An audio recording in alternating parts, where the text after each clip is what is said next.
নমস্কার সকলকে। আজ কিন্তু আবারও চলে এসেছি আপনাদের সামনে আরেকটা চিকেনের দুর্দান্ত রেসিপি চিকেন মাহারানি নিয়ে।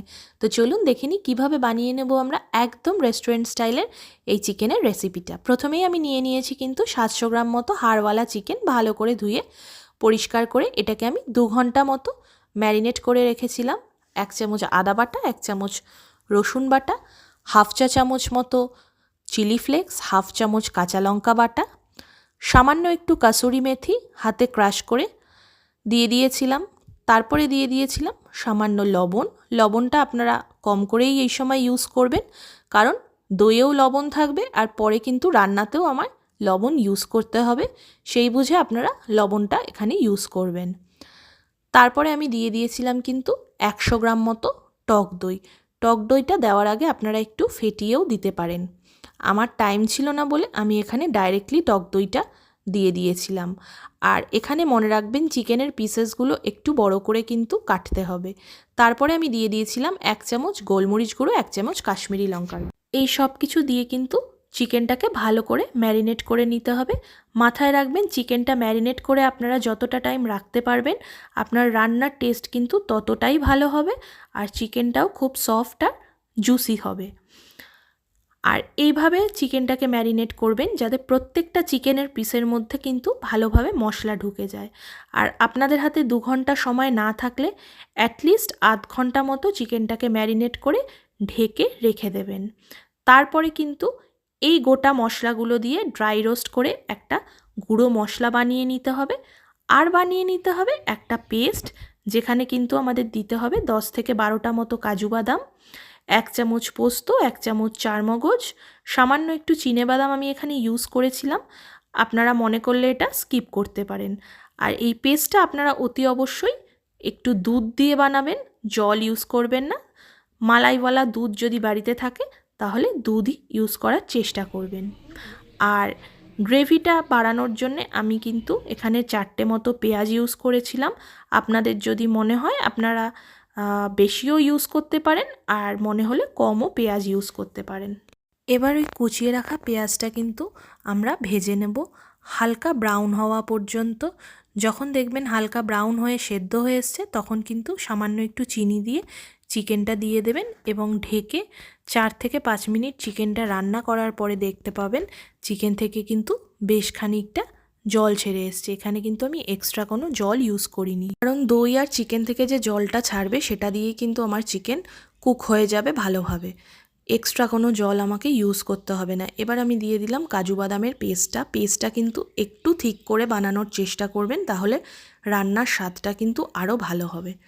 দেখুন পেস্টটা দিয়ে আমি ভালো করে কিন্তু চিকেনের সাথে মিক্সড করে নিয়েছি। মিক্স করে নেওয়ার পরে 2 থেকে 3 মিনিট এটাকে আপনারা রান্না হতে দেবেন। তারপরে যখন দেখবেন এরকম সামান্য তেল ছেড়ে আসছে রান্না থেকে, তখন মিক্সির বাটি ধোয়া জলটা কিন্তু ওর মধ্যে দিয়ে দেবেন। এখানেও কিন্তু খুব বেশি জল ইউজ করার দরকার নেই, আর অবশ্যই গরম জল ইউজ করবেন। তারপরে দিয়ে দিলাম সামান্য একটু চিলি ফ্লেক্স দিয়ে আমি মাংসটাকে আবারও কষালাম। কষিয়ে কিন্তু আমি 2 টিস্পুন মতো প্রথমে যে গুঁড়ো মশলাটা বানিয়ে রেখেছিলাম সেই গুঁড়ো মশলাটা এর মধ্যে দিয়ে দিলাম। এটাও কিন্তু রান্নার একটা মেন ইনগ্রিডিয়েন্টস বলতে পারেন, কারণ এটা দেওয়ার পরে কিন্তু রান্নার স্বাদটাই আলাদা হয়ে যাবে আর বাড়িময় একটা সুন্দর গন্ধ বেরোবে। দেখুন আমার কিন্তু রান্না থেকে তেল ছেড়ে এসছে। এবার আমি দিয়ে দিলাম একটুখানি গরম মশলা গুঁড়ো।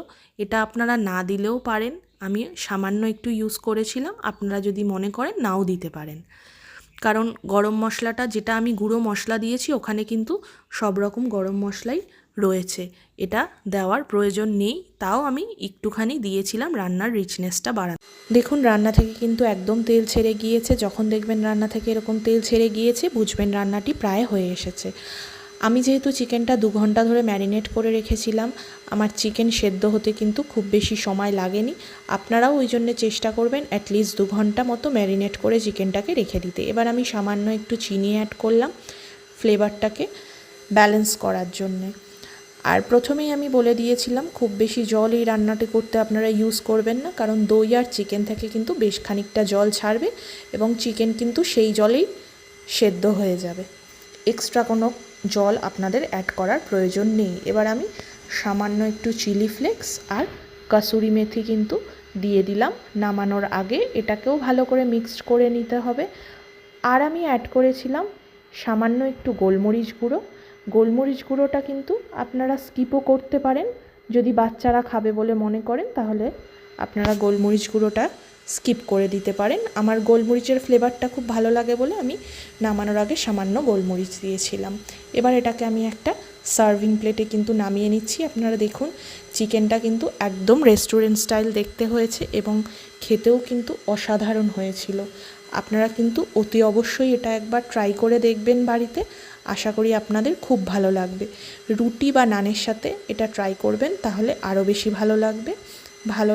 ভালো লাগলে কিন্তু অতি অবশ্যই একটা লাইক, শেয়ার আর সাবস্ক্রাইব করে পাশে থাকবেন। চলুন এবার আপনাদের দেখিয়ে দিই আমার চিকেনটা কতটা জুসি আর টেন্ডার হয়েছিল। এই দেখুন আমি কিন্তু একটা চামচ দিয়ে জাস্ট কাট করে আপনাদের দেখাচ্ছি। একদম কিন্তু ইজিলি এটা কিন্তু খুলে আসছে। দেখুন একদম রেস্টুরেন্ট স্টাইল খেতে হয়েছিল। আপনারা অতি অবশ্যই এটা ট্রাই করুন।